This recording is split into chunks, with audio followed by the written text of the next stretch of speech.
আমরা জাতীয় নাগরিক পার্টি এনসিপির আত্মপ্রকাশের পর সপ্তাহান্তে আজ এক সাধারণ সভায় মিলিত হয়েছিলাম।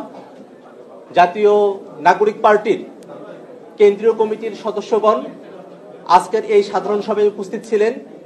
সাধারণ সভায় আমরা জাতীয় নাগরিক পার্টির সামনের দিনের কিছু কর্মসূচি নির্ধারণ করেছি।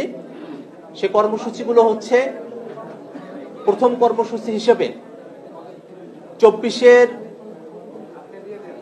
জুলাই আগস্ট আন্দোলনে যারা শহীদ হয়েছেন তাদের পরিবার এবং যারা আহত হয়েছেন তাদের সম্মানার্থে আগামী 10 মার্চ রোজ সোমবার সোহরাওয়ার্দী উদ্যানে জাতীয় নাগরিক পার্টি এনসিপির পক্ষ থেকে একটি ইফতার মাহফিলের আয়োজন করা হয়েছে।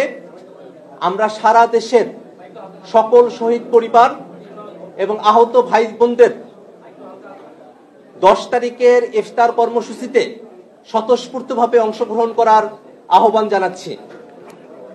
দ্বিতীয় কর্মসূচি হিসেবে আগামী 11 মার্চ রোজ মঙ্গলবার বাংলাদেশের বিদ্যমান রাজনৈতিক দল, সুশীল সমাজের ব্যক্তিবর্গ, ব্যবসায়ী এবং